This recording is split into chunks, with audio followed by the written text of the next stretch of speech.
ভাবুন তো, একটি গ্রাম যেখানে পুরুষ হওয়া মানেই একদিন বিষ খেয়ে মারা যাওয়া, আর হত্যাকারী গ্রামের সাধারণ গৃহবধূরাই। ঘটনাটা আজ থেকে 100 বছরের পুরনো। হাঙ্গেরির নাগিরেভ নামে ছোট্ট একটি গ্রাম। 1911 সালে সেখানে বুঝানা ফাজেকাশ নামে এক ধাত্রী আসেন। সেই ধাত্রীর শুধু সন্তান জন্ম দেয়াই নয়, জ্ঞান রয়েছে ভেষজ আর রাসায়নিক দিক দিয়েও। কিন্তু খুব দ্রুতই তিনি হয়ে ওঠেন গ্রামের নারীদের গোপন ভরসা। কারণ গ্রামের নারীদের জীবন ছিল খুবই দুর্বিষহ। ছোট ছোট বাচ্চা মেয়েদেরকে বিয়ে দেয়া হতো বয়স্ক পুরুষদের সঙ্গে। ফলশ্রুতিতে মাতাল নেশাগ্রস্ত স্বামীরা বেধড়ক মারপিট করত তাদের স্ত্রীদের, আর বিচ্ছেদেরও ছিল না কোনো উপায়। তখন তারা বুঝানা ফাজেকাশের কাছে গিয়ে বলতো, আমরা কিভাবে এই পথ থেকে মুক্তি পাবো।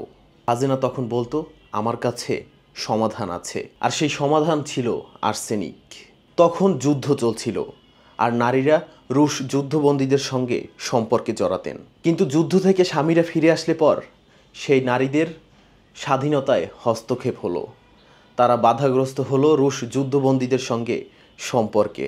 এতে তাদের মনে জমে যায় ক্ষোভ, আর তার ফলেই চলে আসে এই আর্সেনিক নামের বিষ।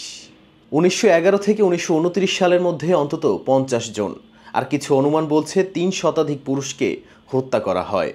অবশেষে তদন্তে বেরিয়ে আসে ভয়ঙ্কর সত্য। 50টা লাশের মধ্যে 46টিতেই পাওয়া যায় আর্সেনিক।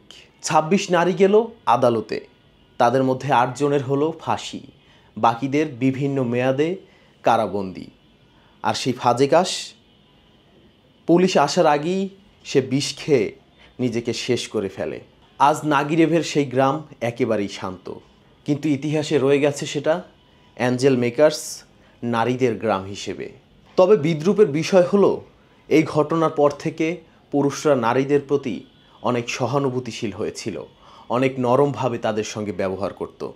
এটা শুধু হত্যার গল্প নয়, এটা সেই সময়ের নারীদের বন্দিদশা আর মুক্তির জন্য মরিয়া চেষ্টার এক বিরল দৃষ্টান্ত।